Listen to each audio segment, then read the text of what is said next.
Kita kasih tepuk tangan buat Juru Selamat kita, Yesus Kristus Tuhan. Haleluya. Bapa yang baik, kami bersyukur Engkau telah memberikan kepada kami Juru Selamat yang sempurna, Yesus Kristus, Putra Allah yang Maha Tinggi, yang berinkarnasi menjadi manusia untuk taat sampai mati bagi kami semuanya. Kami percaya Bapa yang baik, saat kami ada di tempat ini, Roh Kudus akan bekerja sedemikian rupa untuk menyentuh hati dan pikiran kami, agar hati dan pikiran kami dipenuhi tentang Injil kasih karunia Allah. Karena kami percaya Injil adalah kekuatan Allah yang menyelamatkan setiap kami. Kami bersyukur Bapa, selama 6 hari penuh Engkau telah menyertai kami dengan kuat kuasa-Mu. Kami yang bekerja Engkau sertai, kami yang kuliah juga Engkau berikan hikmat.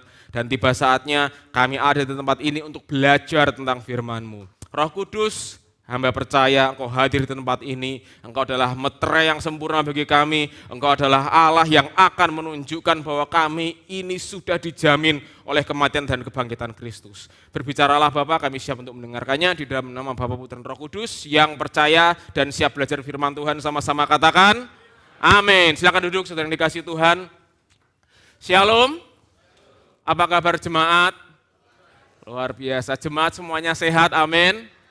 Saya percaya kita semuanya adalah jemaat yang menikmati kepenuhan janji Tuhan. Yuk ikuti kata-kata saya menikmati janji Tuhan. Kasih tahu sebelahnya, kamu juga menikmati janji Tuhan. Haleluya. Oke saudara, kita mau lanjutkan seri kita ya tentang supremasi Yesus Kristus. Tapi sebelumnya, saya minta kerjasamanya bagi saudara semuanya untuk saudara bisa jaga anak-anak kecil agar duduk manis di tempatnya masing-masing dan juga bisa tetap silentkan handphone saudara supaya kita bisa belajar dengan tenang ya. Saudara bisa ulang kembali sermon ini di YouTube.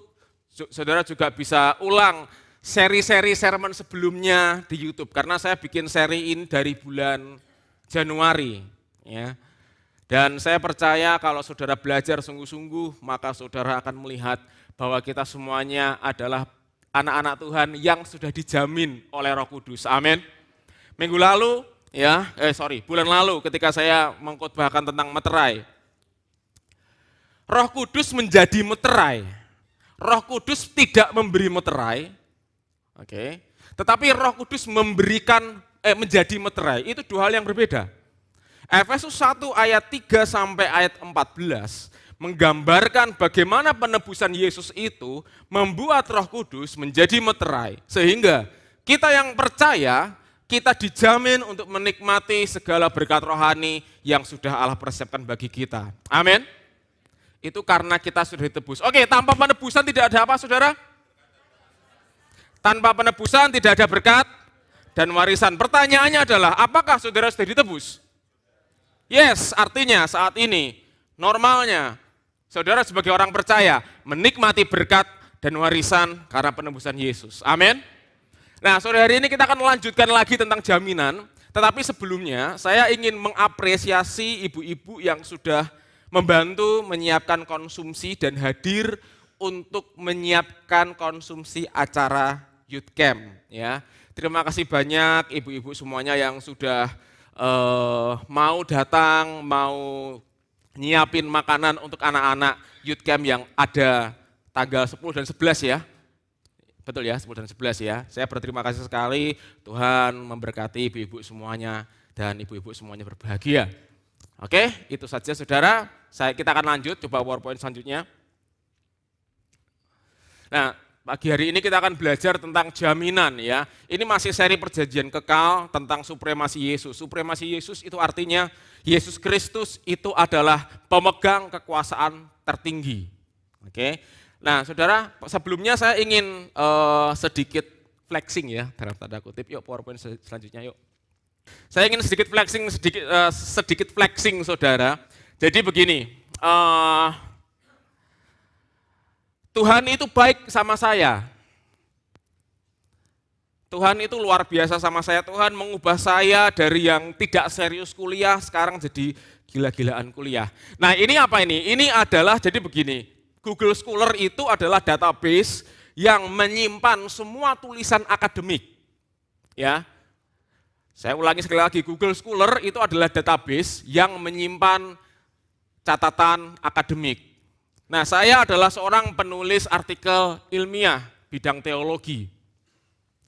Ketika saya merajin menulis, Tuhan buat saya sedemikian rupa menulis, sehingga, saudara perhatikan, ya, ini label Covenant Teologi artinya apa? Saya itu, ya, adalah penulis ketiga dari semua para penulis-penulis di muka bumi ini yang membahas tentang teologi perjanjian. Terima kasih. Ya, jadi saingan saya itu Camden M. Bussey, Andrew J. Martin itu dokter-dokter luar negeri. Ya, saya urutan ketiga. Itu anugerah Tuhan, saudara. Itu anugerah Tuhan. Saya menggenapi 1 Korintus 15 ayat 10. Apa itu? Saya ada sebagaimana saya ada karena kasih karunia Allah.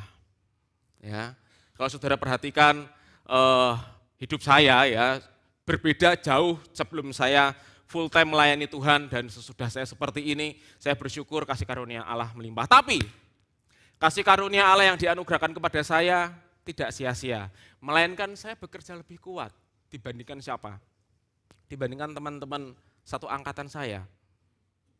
Di satu angkatan saya teologi itu saya penulis paling banyak. Sekitar 20 naskah ilmiah yang sudah terbit selama kurun waktu 7 bulan. Bayangin, berarti hampir setiap minggu saya itu produce satu naskah. Dan saya seperti ini, ya saudara itu Daniel Pesa Purwonugroho nomor 3, penulis Teologi Covenant, itu bukan karena saya tetapi karena kasih karunia Allah. Ya, karena kasih karunia Allah. Saya percaya anak-anak Youth Hero of God yang saya bina akan seperti ini juga.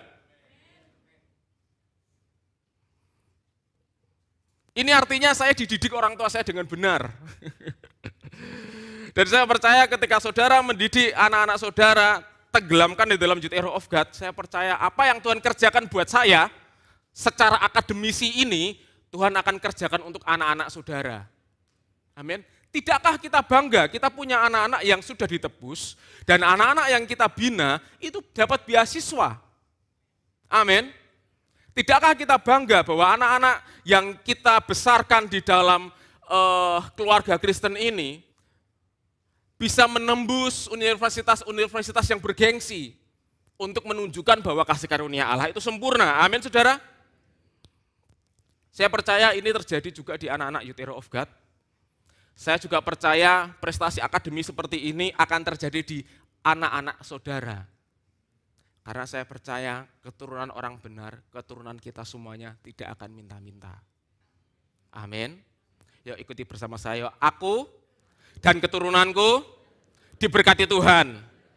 Sekali lagi, aku dan keturunanku diberkati Tuhan. Amin, saudara. Amin, saudara. Amin, puji Tuhan. Terjadilah di dalam kehidupan Youth Hero of God dan terjadilah di dalam kehidupan anak-anak saudara. Apa yang Tuhan kerjakan bagi saya, juga Tuhan kerjakan bagi saudara semuanya. Oke, kita lanjut lagi. Nah, pagi hari ini kita akan membahas tentang jaminan, namun sebelumnya saya ingin ulangi sedikit ya saudara. Karena ini kan seri perjanjian kekal. Perjanjian di dalam Alkitab itu ada 2. Yang pertama adalah perjanjian kerja. Katakan bersama saya perjanjian kerja, 2, 3. Perjanjian kerja adalah sebuah perjanjian yang mengatur hubungan antara Allah dengan manusia, di mana ketaatan total manusia adalah titik tumpu perjanjian tersebut. Ya. Jadi di dalam Alkitab itu ada perjanjian kerja, di mana perjanjian kerja itu antara Allah dan manusia. Dan ketaatan manusia secara sempurna itu menjadi titik tumpu. Maksudnya apa? Kalau manusia bisa taat, manusia diberkati. Tetapi kalau manusia gagal taat, manusia akan mengalami hukuman. Contoh perjanjian kerja yang ada di dalam Alkitab adalah perjanjian antara Allah dengan Adam dan Hawa. Allah memerintahkan Adam dan Hawa untuk tidak memakan buah pengetahuan yang baik dan jahat. Karena begitu Adam dan Hawa memakan buah tersebut, maka mereka akan apa saudara? Mati.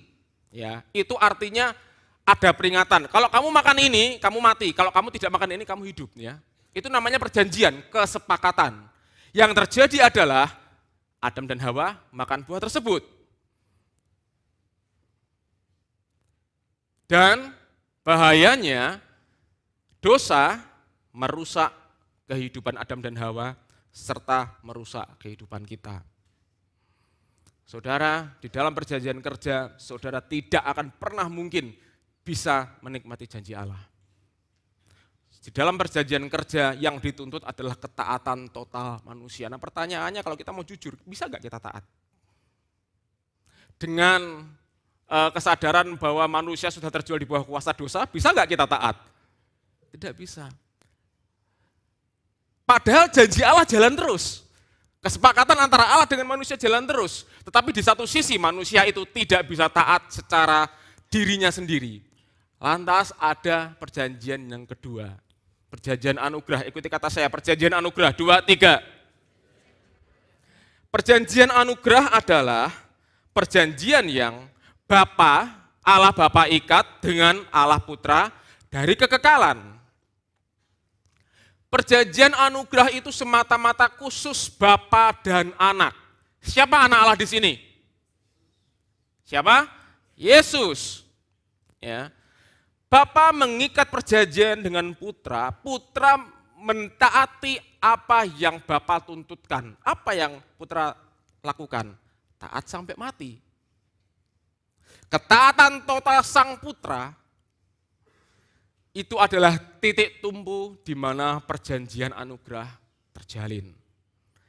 Kita yang tidak bisa taat ketika kita percaya kepada Yesus Kristus sebagai Tuhan dan Juru Selamat, ya, kita berhak menikmati janji Allah karena ketaatan siapa, saudara? Ketaatan siapa? Yesus. Jadi saudara, tahun ini menikmati kepenuhan janji Allah karena ketaatan Yesus. Bagaimana Yesus taat di dunia ini? Dia taat sampai mati, sampai di kayu salib. Bahkan Yesus adalah pribadi yang tidak bersalah, tapi memberikan dirinya untuk menanggung semua dosa dan kesalahan kita semata-mata karena kasih-Nya yang besar buat hidup kita. Saya percaya jemaat di sini adalah jemaat yang menikmati janji Allah karena Yesus taat secara sempurna atas nama kita. Amin. Saudara diberkati pagi hari ini. Puji Tuhan. Oke, kita tutup Alkitab kita, mari kita berdoa. Garing. Yuk, lanjut yuk. Oke, kita mau belajar ayat mana sih? Coba kita buka bersama-sama Alkitab saudara, Ibrani 7 ayat 22. Ya. Ibrani 7 ayat 22. Mari kita baca bersama-sama saudara ya. Ibrani 7 ayat 22. 2, 3.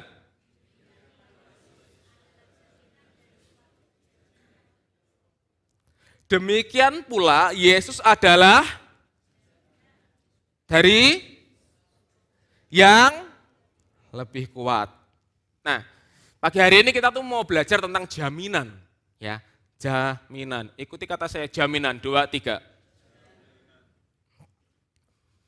Tapi kita harus mengerti dulu makna jaminan secara umum itu seperti apa. Yuk, PowerPoint selanjutnya yuk. Jaminan, ya. Makna jaminan secara umum, fungsi jaminan adalah di dalam sebuah perjanjian, keuangan adalah untuk mengurangi resiko wan prestasi, dalam tanda kutip gagal bayar. Dalam tanda kurung, maaf. Dan juga memberikan sebuah kepastian hukum dan kejelasan mengenai hak dan kewajiban kedua belah pihak. Jadi fungsi jaminan itu erat hubungannya dengan apa yang namanya perjanjian. Di sini dalam konteks ini biasanya orang yang melakukan pinjam meminjam itu ada namanya kesepakatan dan di situ diberikan jaminan. Contoh KPR ya, KPR bukan kisah para rasul ya saudara ya. KPR, kredit pemilikan rumah. Misalnya pihak A ini ingin membangun rumah, dia sudah punya tanah. Tanah cukup besar, katakanlah 500 meter. Dan dia punya uang sekian ratus juta. Setelah si A ini hitung, maka ternyata dananya kurang untuk bangun rumah. Yang si A lakukan adalah ke Bank B. Di Bank B menyediakan layanan KPR, bunga sekian. Ya. Lalu si B, Bank B akan bertanya, Ibu atau Bapak bangun rumah di mana? Karena tanah itu akan dijadikan apa, saudara? Jaminan.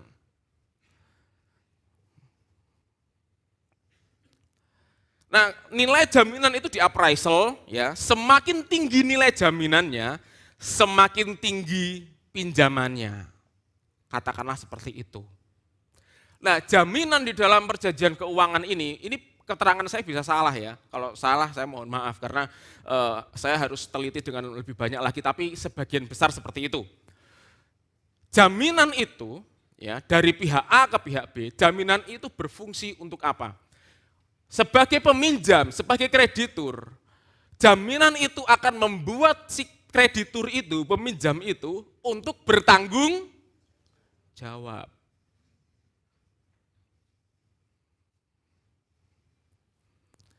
Dari pihak debitur, dari pihak bank, jaminan itu akan membuat pihak bank ini tidak merasa rugi.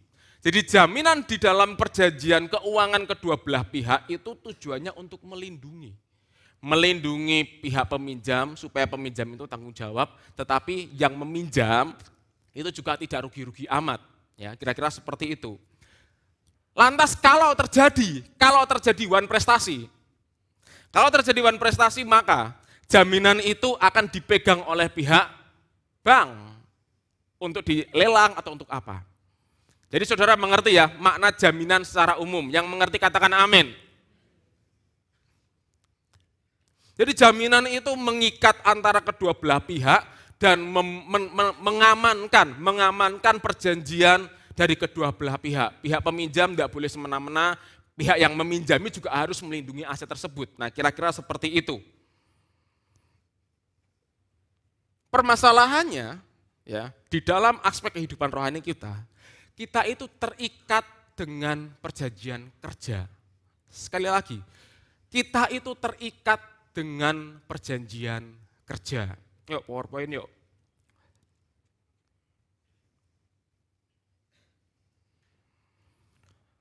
Allah menuntut ketaatan total manusia. Ya. Allah menuntut manusia untuk taat 100% kepada Allah. Permasalahannya adalah bukan janjinya.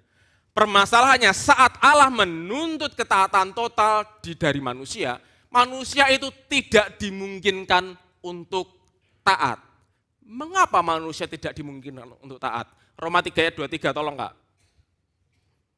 Roma 3 ayat 23. Ini alasan mengapa manusia tidak mungkin taat di hadapan Allah. Bisa ditayangkan? Roma 3 ayat 23. Ya.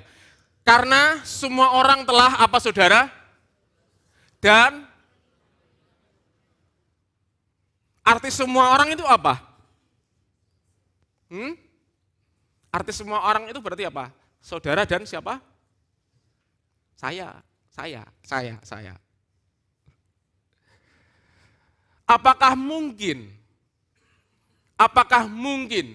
dengan keberadaan seperti ini manusia bisa taat sempurna di hadapan Allah?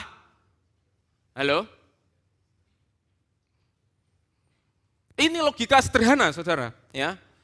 Tetapi apakah kondisi kita seperti ini? Oh, kondisi kita diperparah yang lebih parah lagi. Coba Roma 7 ayat 14. Sebab kita tahu bahwa hukum Taurat adalah rohani, tetapi aku bersifat daging, apa saudara? Terjual di bawah kuasa dosa. Pertanyaan yang sama, apakah mungkin manusia seperti kita bisa taat 100% kepada Allah dengan kekuatan diri kita sendiri, menimbang kondisi kita seperti ini, terjual di bawah kuasa dosa? Bisakah? Halo? Saya menulis artikel ilmiah, saudara, PowerPoint selanjutnya, kembali ke PowerPoint yuk. Mentaati perjanjian kerja adalah hal yang tidak mungkin. Sekali lagi, mentaati perjanjian kerja adalah hal yang tidak mungkin dilakukan oleh saya dan saudara. Karena kita semuanya sudah rusak total, terjual di bawah kuasa dosa, dan membuat kita manusia justru semakin jauh dari Allah. Saudara mau tahu tuntutan Allah itu seperti apa? Matius 5 ayat 48, tolong Kak. Yo, baca bareng-bareng, 2, 3.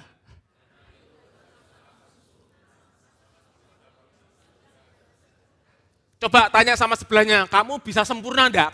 Coba tanya sama sebelahnya, kamu bisa sempurna enggak? Saya mau tanya sama saudara-saudara, bisa sempurna enggak? Ayo, Roma 3 ayat 23, sebab manusia telah berbuat dosa dan kehilangan kemuliaan Allah. Roma 7 ayat 14, manusia terjual di bawah kuasa dosa. Nah, dengan 2 ayat itu saja kita bisa sempurna enggak? Ini tuntutan loh saudara. Ini tuntutan Allah yang tidak akan dibatalkan. Bisa sempurna enggak? Mau tahu jawabannya saudara? Jangan kasih tahu siapa-siapa ya. Saudara enggak bisa. Sampai mati pun enggak bisa. Mohon maaf, ini beneran. Kalau direfleksikan dalam kehidupan sehari-hari, ya. Yuk kembali ke PowerPoint Kak. Kita berusaha untuk hidup kudus dan berkenan di depan Allah, sungguh-sungguh, doa sungguh-sungguh, bukan doa itu salah ya, saya tidak ngomong doa itu salah, tetapi kita berupaya dari diri kita sendiri untuk mentaati hukum Allah. Ujung-ujungnya ketika kita gagal, kita merasa bersalah, kita merasa lemah, kita merasa Tuhan itu susah disenangkan. Dan manusia merasa tertekan dan depresi karena tuntutan hidup kudus itu sangat amat tinggi. Ya, hendaklah kamu sempurna sama seperti Bapamu di surga sempurna. Bisa enggak manusia yang sudah rusak terjual di bawah kuasa dosa itu sempurna? Halo? Tidak akan pernah bisa. Semakin kita berusaha untuk hidup kudus dan berkenan, perhatikan baik-baik. Semakin kita berusaha untuk hidup kudus dan berkenan melalui kekuatan kita sendiri, yang ada hanyalah kita gagal dan kita sedih, dan kita merasa bahwa Tuhan itu susah disenangkan. Yang setuju katakan amin. Ini pengajaran apa lagi ini? Ini pengajaran apa lagi nih? Kok kayak gini? Ini perjanjian kerja saudara. Ingat ya, tuntutan perjanjian kerja adalah ketaatan manusia. Nah, kalau manusia itu bisa taat, maka manusia dapat berkat. Kalau manusia tidak bisa taat, manusia dapat hukuman. Ya. Saudara tidak bisa taat, berarti saudara harusnya dapat apa? Halo? Hukuman. Tapi bersyukur yang nanggung hukuman Yesus. Amin. Amin. Mengerti ya logikanya ya saudara ya, saya ulangi. Allah menuntut ketaatan manusia, tapi manusia sudah rusak oleh dosa. Yang artinya manusia tidak bisa taat sempurna di hadapan Allah. Harusnya kita dihukum. Tetapi yang nanggung siapa? Yesus. Tidakkah kita bersuka cita saudara? Amin. Makanya itu Yesus adalah jaminan. Katakan bersama saya, Yesus adalah jaminanku. Sekali lagi, Yesus adalah jaminanku. Sekali lagi, Yesus adalah, kasih tahu sebelahnya, jaminanmu juga. Kasih tahu sebelahnya. Nah, saudara, dengan realitas kerusakan total manusia dan tuntutan Allah yang sangat amat tinggi, pagi hari ini ada solusi. Pagi hari ini ada solusi. Yuk PowerPoint selanjutnya yuk. Ibrani 7 ayat 22, demikian Yesus adalah jaminan dari suatu perjanjian yang lebih kuat. Nah saudara, ada 3 kata penting yang akan kita pelajari secara cepat pada pagi hari ini. Ikuti kata saya, perjanjian, lebih baik, jaminan. Ya, jadi ada 3 kata itu, perjanjian, lebih baik, dan jaminan. Ibrani 7 ayat 22 itu menegaskan satu tokoh utama yang menjadi penjamin akan semuanya itu. Siapa tokoh utamanya, saudara? Yesus. Nah, 3 kata kunci di dalam Ibrani 7 ayat 22 yaitu perjanjian, lebih baik dan jaminan, menandakan dimulainya era perjanjian yang baru di mana Yesus menjadi apa? Jaminan. Dari apa, saudara? Perjanjian yang lebih baik. Amin. Jadi Yesus menjadi jaminan dari perjanjian yang lebih baik. Ingat ya, Yesus tidak memberikan jaminan, bukan. Beda, kalau Yesus memberikan jaminan dan Yesus menjadi jaminan, itu dua hal yang berbeda. Yesus tidak memberikan jaminan, tapi dialah jaminan itu.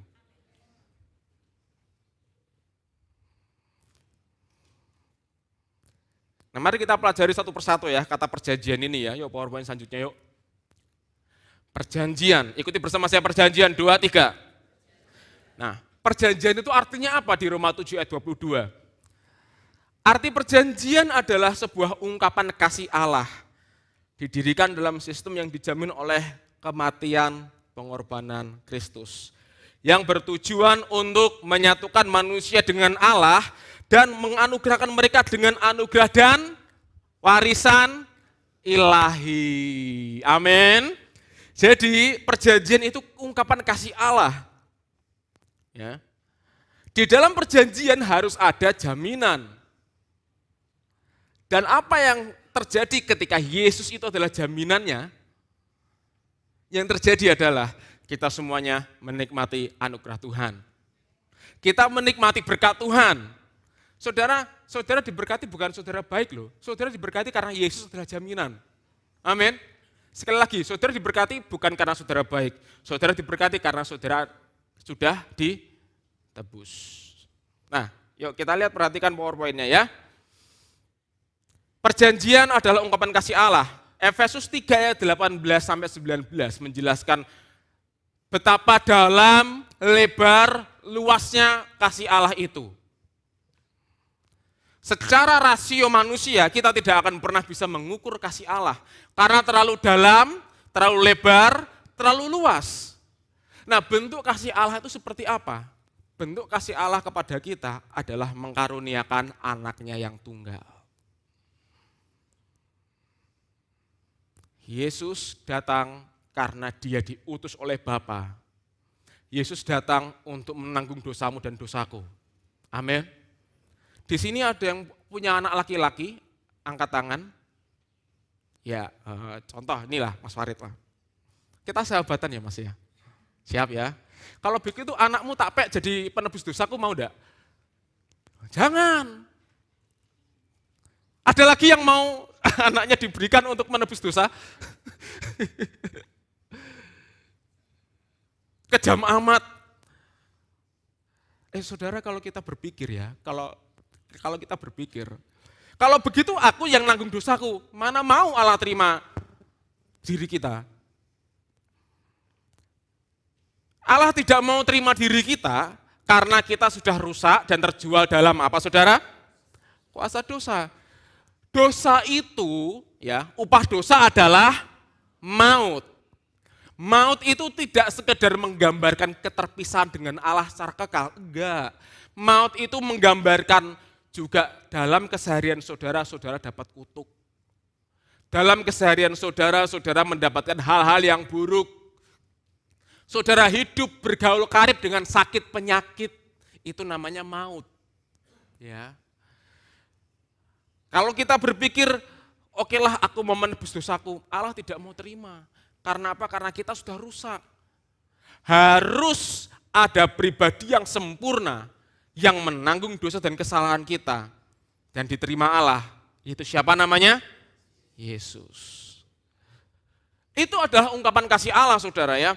Terlalu besar, terlalu dalam, terlalu luas kasih Allah itu.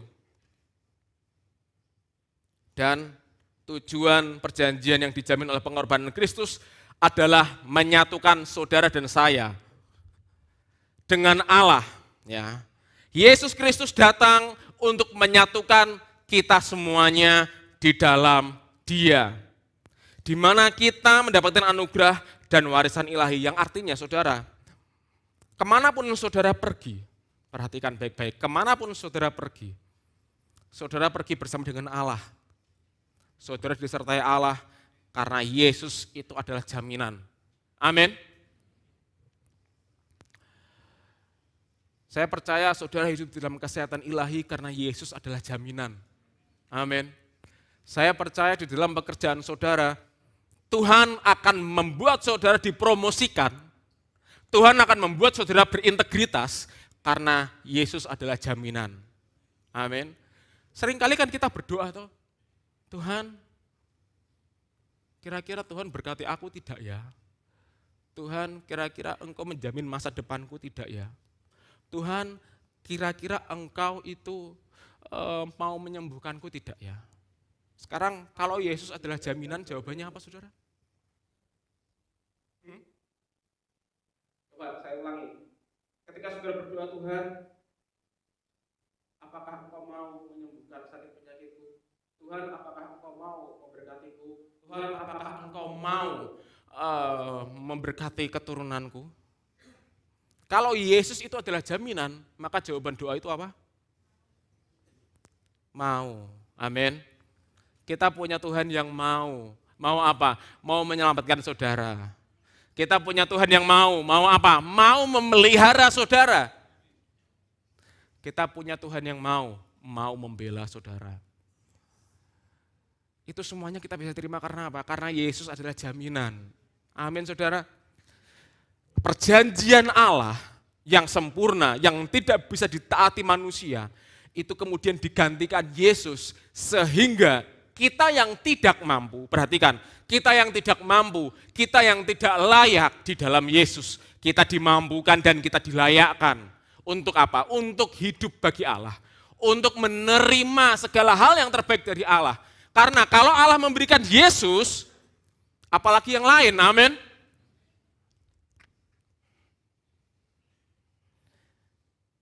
Jadi kalau kita mendengar perjanjian, seringkali kita berpikir bahwa untuk menikmati janji Allah, aku harus hidup dengan sekian. Untuk menikmati janji Allah berarti aku harus aku harus bersungguh-sungguh, aku harus Untuk menikmati janji Allah, saudara hanya butuh sadar bahwa saudara sudah ditebus. Baru setelah itu kita bisa hidup taat, kita bisa hidup kudus karena kita sudah dipenuhi janji Allah. Begitu saudara. Jadi arti perjanjian adalah ungkapan kasih Allah yang dijamin. Pagi hari ini saudara dijamin oleh Yesus Kristus. Amin. Pagi hari ini saudara menikmati janji Allah karena jaminannya itu Yesus Kristus sendiri. Amin saudara. Bersukacitalah saudara ya pagi hari ini ya. Kalau saudara datang dengan permasalahan, ini saat yang tepat untuk saudara berkata, masalahku selesai karena yang jamin Yesus. Halo? Tuhan itu tidak sukar kok menolong kok. Toh kita sudah ditebus kan, amin? Karena kita sudah ditebus, maka Dia adalah jaminan kita. Pagi hari ini terimalah penyelesaian masalah itu di dalam nama Tuhan Yesus.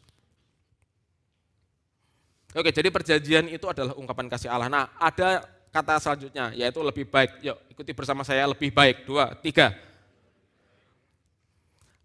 PowerPoint? Ya, terima kasih. Arti lebih baik mengacu kepada perbandingan yang terletak pada perbedaan antara perjanjian baru yang didirikan di dalam Kristus dan perjanjian sebelumnya yang dilembagakan melalui Musa. Periode perjanjian lama, imam besar tidak hidup selama-lamanya untuk mewakili manusia. Namun dalam periode perjanjian baru, Yesus hidup selama-lamanya untuk mewakili manusia sebagai imam besar di hadapan Allah. Yuk ikuti kata saya, Yesus adalah imam besarku. Sekali lagi, Yesus adalah imam besarmu. Kasih tahu sebelahnya juga. Oke. Maksudnya apa, Pastor, imam besar itu? Kalau kita melihat sejarah bangsa Israel, Ya. Bangsa Israel itu ketika Allah bentuk, Allah meminta satu klan, ya, satu suku, yaitu suku Lewi, untuk menjadi penata layanan Allah di bait Allah itu sendiri. Jadi suku Lewi itu adalah suku yang khusus, yang dikhususkan Allah untuk menjadi imam besar. Nah, fungsi imam besar di dalam Perjanjian Lama adalah berdiri mewakili Allah. Berdiri mewakili bangsa Israel di hadapan Allah untuk berdoa, mengangkat doa-doa dari bangsa Israel kepada Allah. Itu fungsinya. Tuntutan menjadi imam besar itu sangat amat tinggi. Imam besar itu tidak boleh sembarangan. Imam besar itu tidak boleh tidak boleh nongkrong sama orang biasa. Di dalam Alkitab imam besar itu ditempatkan khusus. Karena begini saudara, di dalam bait Allah bangsa Israel itu ada 3 ruang, halaman, ruang kudus, dan ruang maha kudus. Ya. Ruang maha kudus itu menggambarkan kekudusan Allah yang sangat amat sempurna. Ketika ada imam besar masuk ke ruang maha kudus, karena tugas imam besar itu harus masuk untuk memercikkan darah ke dalam tabut perjanjian sebagai tanda pendamaian, begitu. Ketika imam besar itu masuk, dan perhatikan, imam besar itu kedapatan berdosa di hadapan Allah, meskipun kecil, dan selesai. Pakaian imam besar itu harus dikasih kerincing-kerincing di kakinya. Jadi begitu orang itu masuk, di belakangnya ada imam-imam yang di bawah, begitu imam-imam level 2 lah gitu. Jadi imam besar masuk itu dikasih ikat pinggang ke belakang, ya kan, keluar, supaya ketika imam besar itu kedapatan tewas karena dosa, imam besar itu ditarik keluar. Tetapi di dalam kehidupan bangsa Israel, ada imam yang tidak berfungsi. Karena imam itu tidak berfungsi, maka Allah tidak pernah mengkaruniakan firman, Allah tidak pernah mengkaruniakan penglihatan di dalam nabi-nabi bangsa Israel. Siapa namanya? Imam Eli. Imam Eli itu tidak berfungsi secara maksimal, maka tidak ada firman di situ. Kesimpulan, imam besar dari manusia tidak akan pernah bisa sempurna. Yang setuju katakan amin. Saya di sini tidak sedang mewakili saudara loh di hadapan Allah. Saya berdiri di sini tidak sedang mewakili saudara di hadapan Allah. Karena kita punya wakil yang jauh lebih sempurna. Siapa namanya? Yesus. Saudara, ketika imam besar itu hidup taat dan kudus di hadapan Allah, maka ketaatan imam besar itu akan membuat bangsa Israel diberkati. Nah, saya mau tanya, apakah Yesus taat di hadapan Allah? Yes. Filipi 2 ayat 8, dia yang dalam keberadaannya menjadi manusia taat sampai mati. Artinya apa? Karena Yesus taat, kita diberkati. Amin. Titik tumbuh kita bisa menikmati anugerah Allah itu di ketaatan Yesus. Bukan di apa yang kita bisa, apa yang kita mampu. Karena kita punya imam besar yang tidak berdosa, imam besar yang sempurna, dan puji Tuhan, ketika kita punya imam besar, maka kita akan ditolong tepat pada waktunya. Amin, saudara. Coba Ibrani 4 ayat 15. Tolong Kak. Ya kita lihat ya saudara. Sebab imam besar yang kita punya bukanlah imam besar yang tidak dapat turut merasakan kelemahan-kelemahan kita. Sebaliknya sama dengan kita, ia telah dicobai hanya. Jadi Yesus itu tahu susahnya saudara. Yesus itu mengerti berat beban manusia itu seperti apa. Dan dia sebagai imam besar itu memperhatikan hidup saudara. Mengerti susahnya sakit itu seperti apa. Yesus itu juga mengerti susahnya kekurangan itu seperti apa. Toh Yesus juga lahir di dalam kekurangan loh saudara. Ya kan? Karena demikian, ayat 16 tolong Kak. Ya, sebab itu marilah kita dengan penuh keberanian menghampiri tata kasih karunia supaya Yuk kita menerima apa? Rahmat dan menemukan kasih karunia untuk mendapatkan apa saudara? Pertolongan kita pada waktunya. Yang artinya Yesus yang adalah imam besar kita membuat kita pasti mendapatkan pertolongan Allah. Amin. Saudara yang pagi hari ini mengharapkan pertolongan Allah, terimalah pertolongan Allah itu. Karena Yesus adalah imam besar yang mewakili kita. Amin saudara. Ngomong-ngomong, imam besar di zaman bangsa Israel itu, dia hanya bertugas sebagai imam, menjadi perantara antara Allah dengan bangsa Israel. Imam besar yang kita punya, perhatikan baik-baik, imam besar yang kita punya, rela memberikan nyawanya untuk menanggung dosa kita. Amin saudara. Memberikan diri untuk mati di kayu salib itu bukan pekerjaan imam, bukan. Tetapi Yesus sebagai imam besar memberikan dirinya untuk menanggung dosamu dan dosaku. Tidakkah kita bersyukur ketika kita merenungkan kasih Kristus, ketika kita merenungkan tentang Yesus, kita mesti bersyukur karena apa? Karena Dia adalah Allah yang sangat amat baik. Amin saudara. Dia adalah Allah yang memberikan dirinya, tidak memberikan yang lain. Karena Allah memberikan dirinya, maka saudara akan ditolong tepat pada waktunya. Jangan takut ya saudara ya, pagi hari ini jangan takut, amin. Jangan takut, yuk ikuti kata saya, yuk, jangan takut. Kasih tahu sebelahnya, jangan takut ya, jangan takut ya. Jangan takut ya saudara ya. Dunia memang harus rusak. Dunia memang harus gelap. Terang itu bisa berfungsi kalau ada apa saudara? Kalau ada apa? Gelap. Kalau dunia semakin gelap kita tuh mestinya bersyukur. Loh kok bisa dunia semakin gelap kok kita harus bersyukur? Kan kita harus prihatin. No. Dengerin baik-baik. Dunia semakin gelap kita harus bersyukur. Karena dengan demikianlah terang Tuhan itu memancar. Amin. Itu harapan. Harapan saudara. Saya berdoa keluarga saudara ada di dalam kasih Kristus. Ya, keluarga saudara juga ditolong Tuhan karena Dia adalah imam besar kita. Kita terima dengan cuma-cuma kok, saudara, kita gak perlu bayar. Amin. Karena semuanya sudah dikerjakan Yesus di atas kayu salib. Saudara diberkati Tuhan pagi hari ini. Amin. Oke, lanjut lagi. Jaminan ya. Next, ikuti kata saya, jaminan 2, 3. Oke, saya akan bacakan pelan-pelan karena ini menarik. Arti jaminan adalah berdasarkan kematiannya, kebangkitan dan pengangkatannya sebagai imam surgawi, Yesus menjamin kekekalan perjanjian baru yang lebih baik. Lalu apa saudara?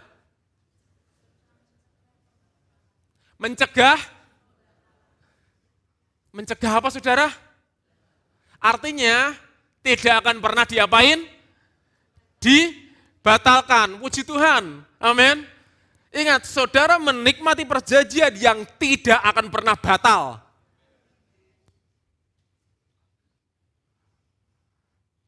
Saudara mau tahu janji Allah? Ya, saya akan bacakan bagi saudara ya. Coba Ulangan 28 ayat 8 Kak, tolong Kak. Oke, baca bersama-sama. 2, 3.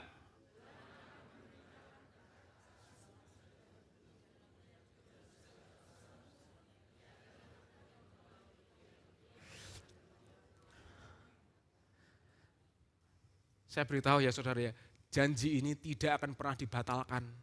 Amin. Janji ini tidak akan pernah dibatalkan, karena Yesus adalah jaminan yang sempurna itu. Saudara diberkati Tuhan pagi hari ini. Ingat, ini janji Tuhan loh. Tuhan akan memerintahkan berkat ke atasku, janganmu, kalaumu nanti capek loh saudara.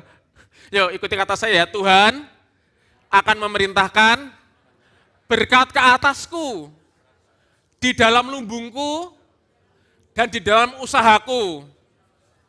Amin. Kita menikmati ini karena siapa jaminannya? Yesus.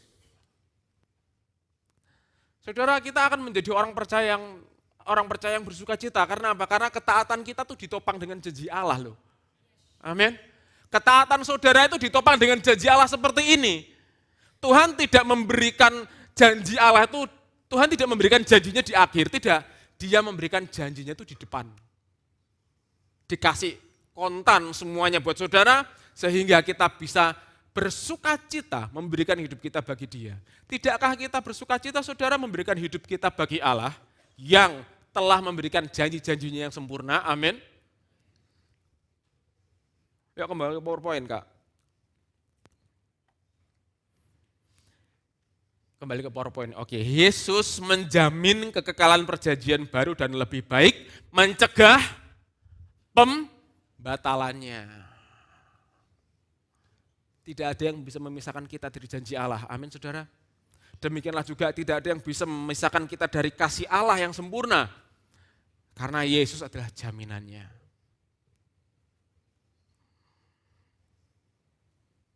Bahkan ketaatan Yesus itu adalah jaminan yang sempurna buat kita.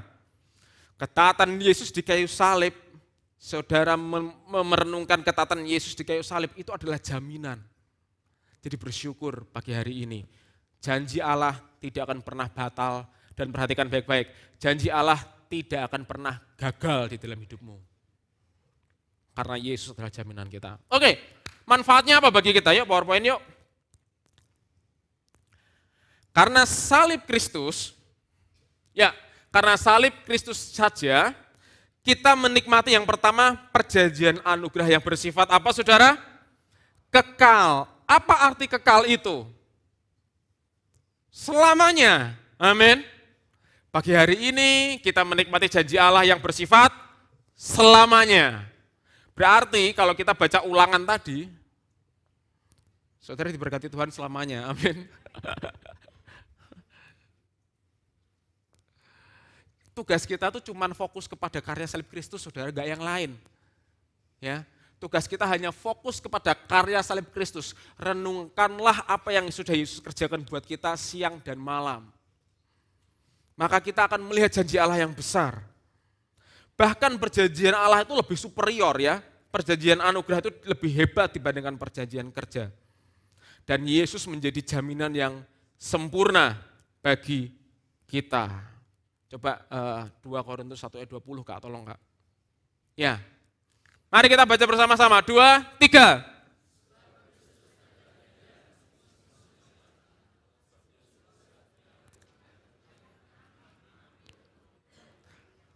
Sebab Yesus adalah mungkin. Mungkin aja ya. Mungkin untuk sebagian janji Allah. Halo? Sebab Yesus adalah mungkin bagi semua janji Allah. Atau Yesus adalah ya bagi sebagian kecil janji Allah. Tidak, Yesus adalah apa? Ya. Bagi semua. Artinya semua itu apa? Ya semua, amin. Ini berbicara tentang Yesus yang menjadi jaminan buat hidup kita.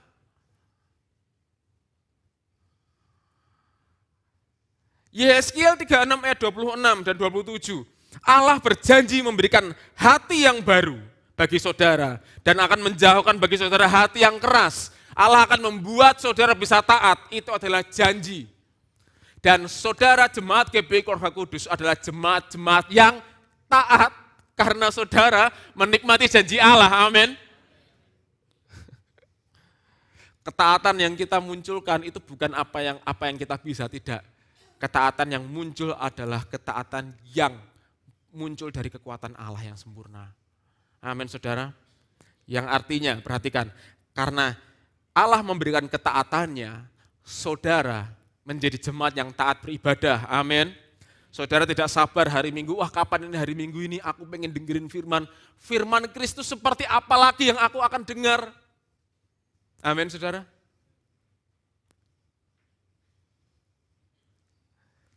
Ya, bagi semua janji Allah. Itu bagi kita semuanya. Dan jaminan tersebut tidak dapat diapain saudara? Halo? Diapain? Dibatalkan. Perhatikan ya. Jaminan itu tidak akan pernah dibatalkan. Jaminan itu tidak menyangkut seberapa hebat kita. Jaminan itu tidak menyangkut apa yang kita bisa. Justru jaminan itulah yang membuat kita bisa memuliakan Allah. Jaminan itulah yang bisa membuat kita itu taat kepada Allah. Siapa jaminan itu? Yesus. Lalu sebagai orang percaya, katakanlah kita mengerti semuanya ini. Kita mengerti tentang Injil kasih karunia. Kita mengerti janji Allah itu tidak bisa dibatalkan. Tugas saya sebagai orang percaya apa, Pastor? Yuk, PowerPoint yuk. Sebagai orang percaya, tugas kita adalah terus-menerus bertekun dan mendengarkan Injil yang adalah kekuatan Allah yang menyelamatkan. Roma 1 ayat 16. Injil adalah kekuatan Allah yang menyelamatkan. Sebagai orang percaya, saudara yang bertumbuh di gereja lokal, di tempat ini, tugas saya sebagai wakil gembala adalah memperlengkapi saudara, mengarahkan saudara, mendorong saudara semuanya untuk fokus kepada Injil, tidak yang lain. Saya tidak membuat saudara berfokus kepada saya ya, enggak. Saya tidak sedang mempesona saudara. Meskipun saya tahu saya mempesona, ganteng dan sebagainya, tapi itu bukan tujuannya. Saya tidak membawa saudara untuk fokus kepada diri saya sendiri, tetapi saya ingin membuat saudara berfokus kepada Injil. Saya sudah pernah jelaskan ya beberapa minggu yang lalu, bahwa tidak semua yang muncul dari mimbar itu adalah Injil. Sekali lagi, tidak semua yang muncul dari mimbar itu Injil. Saya prihatin.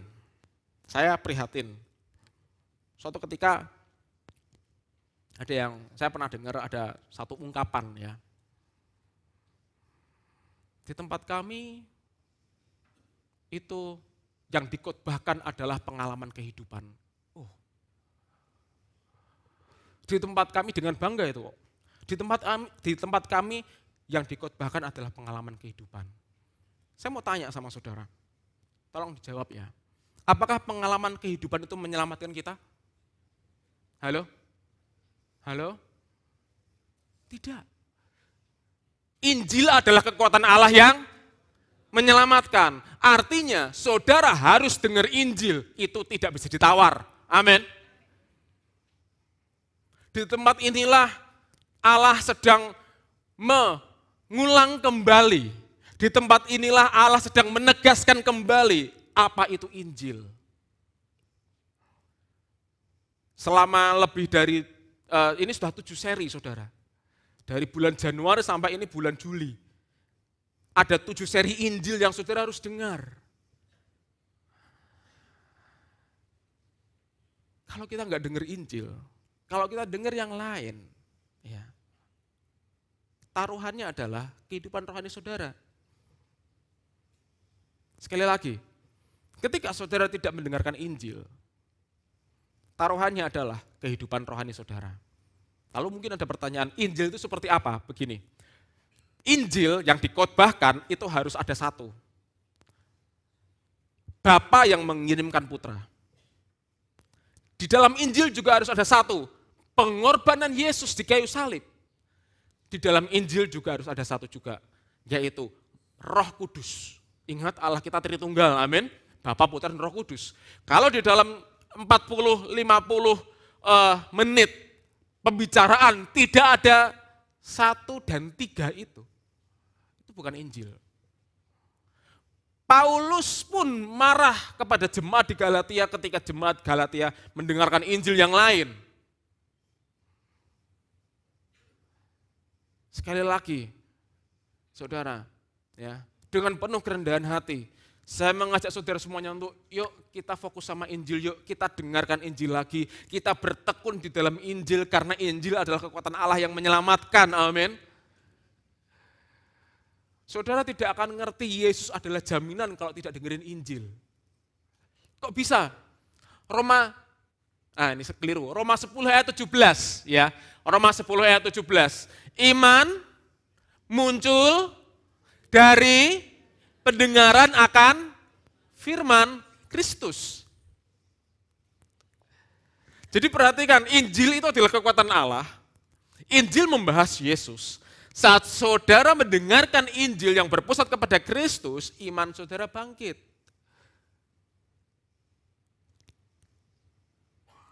Saya mendorong saudara semuanya untuk ikut care group.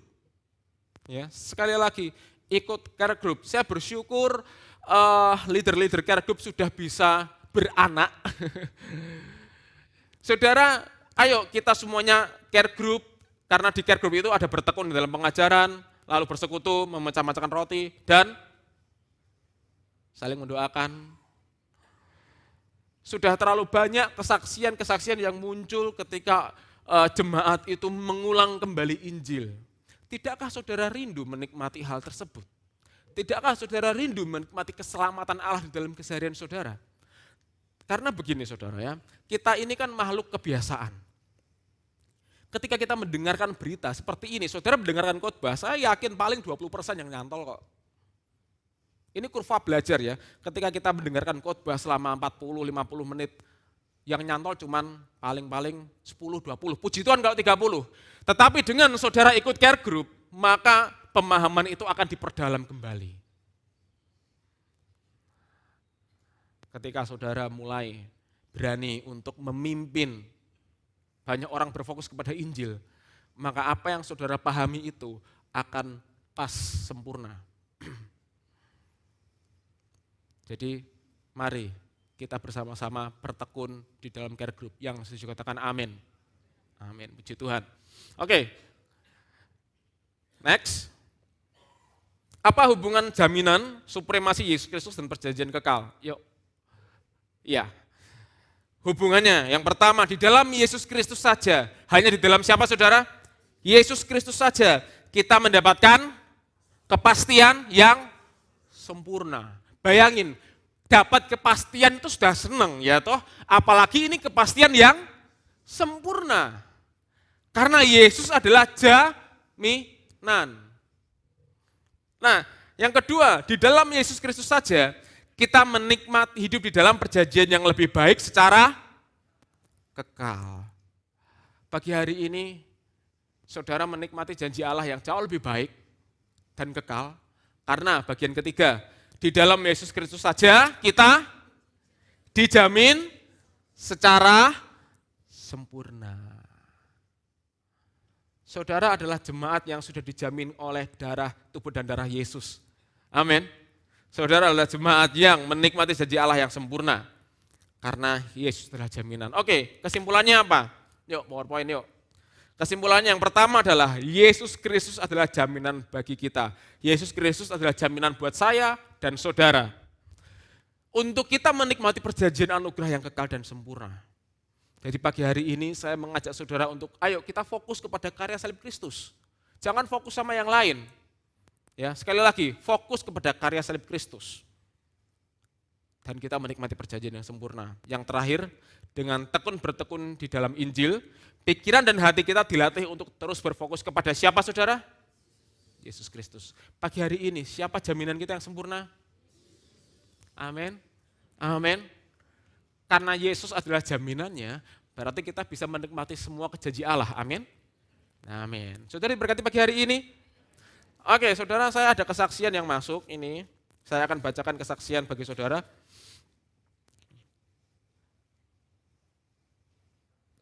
Saudara, kalau saudara ada kesaksian, saudara bisa berikan kepada pastoral ya. Ada nomor handphone pastoral yang saudara bisa chat, saudara bisa kirim kesaksian saudara. Dan saya dengan sangat amat senang sekali membagikan kesaksian ini. Karena dengan kesaksian saudara lah, maka kuasa iblis dibungkam. Kesaksian yang terjadi di tempat ini untuk membuktikan bahwa Injil adalah kekuatan Allah yang menyelamatkan. Kesaksian yang dibagikan di tempat ini membuktikan bahwa Yesus adalah jaminan. Jadi saya menantikan kesaksian saudara. Oke, kesaksian ini muncul dari anak Youth Hero of God yang tidak ingin disebutkan namanya. Saya akan bacakan bagi saudara. Shalom, pada kesempatan ini saya ingin menyaksikan kebaikan Tuhan di dalam hidup saya. Satu pertanyaan besar yang selalu ada di hidup saya sejak kecil kepada Tuhan adalah mengapa saya harus dilahirkan dengan cara seperti ini? Bukankah Tuhan tahu saya harus tumbuh dengan banyak perkataan dan tindakan di depan mata saya? Apakah Tuhan sayang sama saya? Apakah saya ini anak Tuhan kah? Itu adalah pertanyaan yang akan selalu ada di doa saya. Tetapi saya melihat Tuhan benar-benar hadir di setiap doa itu, bahkan Tuhan sudah menjawab tepat sebulan sebelum ulang tahun saya yang ke-18. Saya dilahirkan di sebuah panti asuhan oleh seorang perempuan yang ternyata kehamilannya tidak diterima oleh keluarganya. Saya berpikir bahwa kelahiran saya adalah hal biasa, bahkan hal yang tidak pernah diinginkan, tetapi Tuhan menjawab bahwa kelahiran saya pun dipilih dan disiapkan Dia dengan baik. Melalui setiap pendeta yang telah siap menopang saya dan memberkati saya. Tetapi saat itu juga perempuan itu memilih untuk tidak merawat saya dan meninggalkan saya di panti asuhan. Tetapi Tuhan sudah lebih dulu mempersiapkan kedua orang tua yang akan mengangkat saya dan membimbing saya hingga saat ini sehingga saya menjadi anak yang baik. Kedua orang tua saya itu orang yang sedang mengenal Tuhan dan orang yang sedang bertumbuh. Tetapi dengan setiap iman yang mereka punya, mereka percaya bahwa Tuhan akan menunjukkannya. Di saat orang tua saya sudah tidak ada harapan untuk mengangkat anak di panti itu, di saat itulah saya yang masih berusia 3 bulan menangis di dalam box bayi dan kedua orang tua itu memilih saya sebagai tanda dari Tuhan. Proses untuk membawa saya pulang sangatlah susah. Perjuangan kedua orang tua saya dengan mengandalkan setiap kekuatan Tuhanlah yang membuat mereka berhasil menjadi kedua orang tua saya secara sah. Dan lagi Tuhan mempersiapkan yang terbaik. Waktu itu ketika saya akan dibawa, saya diberkati oleh pendeta-pendeta di panti itu. Dan ada 7 pendeta yang mendoakan saya untuk hal-hal yang baik.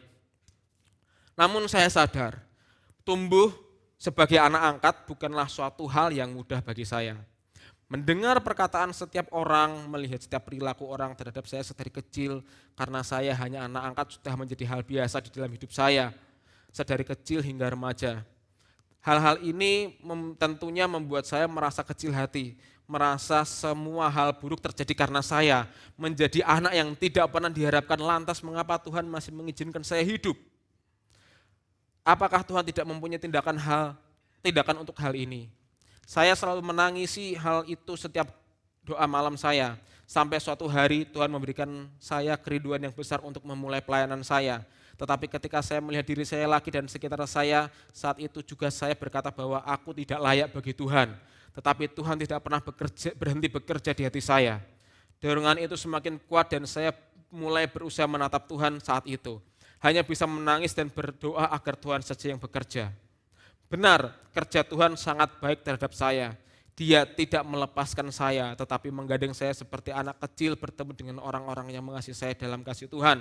Bertemu dengan teman-teman yang saling membantu dengan kasih, bertemu dengan adik-adik yang selalu siap mendengarkan firman. Tetapi ada beberapa waktu saya mulai merasa diri saya tidak layak kembali. Dan Tuhan kembali memeluk saya di setiap doa saya. Sebelum umur 18 tahun, saya akhirnya mendengar dengan jelas tentang masa lalu saya. Di saat mendengarkan hal tersebut, satu hal yang terlintas di dalam hati saya, Tuhan sudah memilih saya, Tuhan telah memeterai saya.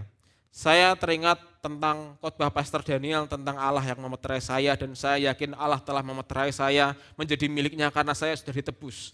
Keyakinan seperti itu membuat semua pertanyaan saya telah terjawab dengan baik dan tepat oleh Tuhan. Bahkan ternyata Tuhan telah menjawab dan memberikan hati yang besar untuk saya sehingga saya tidak bisa merasakan amarah sedikit pun saat fakta ini diceritakan di sekitar saya. Untuk teman-teman yang mungkin saat ini bertanya tentang tujuan hidup teman-teman, kelahiran teman-teman, keluarga teman-teman atau hidup teman-teman, percayalah bahwa hidup kalian sudah ditulis dengan baik oleh Tuhan tanpa kekurangan sedikit pun. Bahkan ketika kita berdoa menangis, kita tidak pernah sendirian. Tuhan ada bersama kita di setiap peristiwa hidup kita. Kita semua ada saat ini karena Tuhan memilih kita. Dia yang memeterai kita, Dia yang menjamin kita, dan Tuhan akan bekerja penuh atas hidup kita. Saat semua meninggalkan, saat semua hilang, kita akan selalu punya Bapa yang setia kepada kita, yang akan selalu menggandeng tangan kita tanpa pernah melepaskannya meski sedetik pun. Tuhan mengasihi kita selamanya sampai kapanpun, dan nanti pasti kita akan bertemu dengan Tuhan Yesus Kristus. Tuhan Yesus memberkati. Luar biasa ya saudara ya.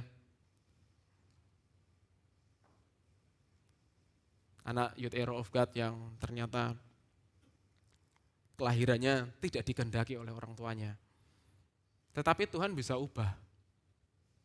Saudara, sekali lagi, Tuhan bisa ubah. Masa lalu itu tidak ada yang buruk. Masa lalu itu semuanya aman di tangan Tuhan. Amin. Amin. Saya menghargai anak ini karena dia berani menceritakan dalam tanda kutip aibnya. Saya percaya bahwa meskipun masa lalu kita buruk,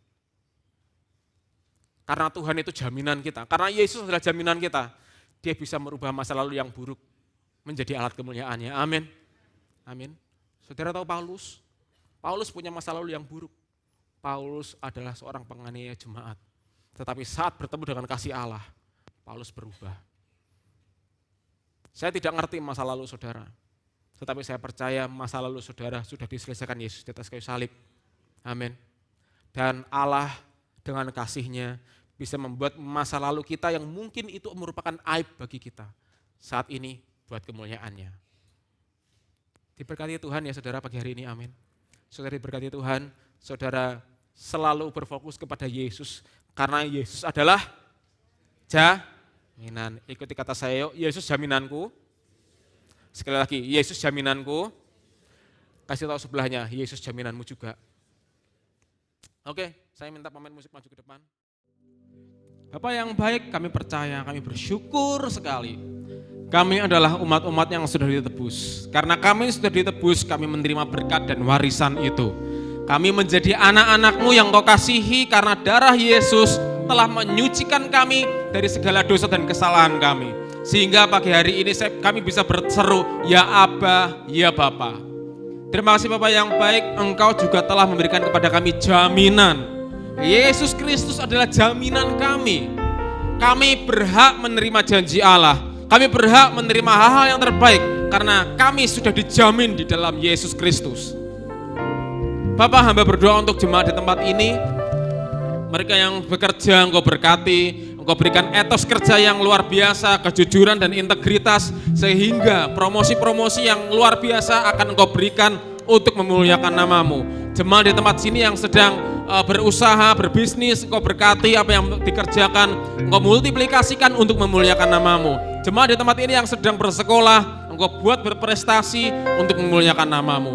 Bapa, kami bersyukur karena hidup kami sudah dijamin dengan sempurna melalui tubuh dan darah Yesus Kristus. Sehingga kami percaya 1 minggu ke depan, kami melihat manifestasi jaminan itu dinyatakan. Kami menikmati keselamatan Allah yang sempurna. Kami menikmati penyertaan Allah yang sempurna. Kami menikmati kuasa Allah yang sempurna di area kehidupan kami. Karena kami sudah dijamin. Terima kasih Bapak yang baik, kami akan kembali ke tempat kami masing-masing. Saudara, angkat tangan saudara untuk menerima doa berkat. Sekali lagi saudara, berfokuslah kepada karya salib Kristus yang sempurna. Dia sudah mati dan bangkit atas nama kita, taat sampai mati atas nama kita, menjamin kita untuk kita bisa hidup taat bagi Allah dan memuliakan Allah. Maka dari itu saudara, pulanglah dengan membawa berkat dari Allah Bapa, cinta kasih dari Sang Putra, dan persekutuan Roh Kudus yang menyertai saudara mulai pagi hari ini sampai pada kesudahannya. Yang diberkati sama-sama katakan,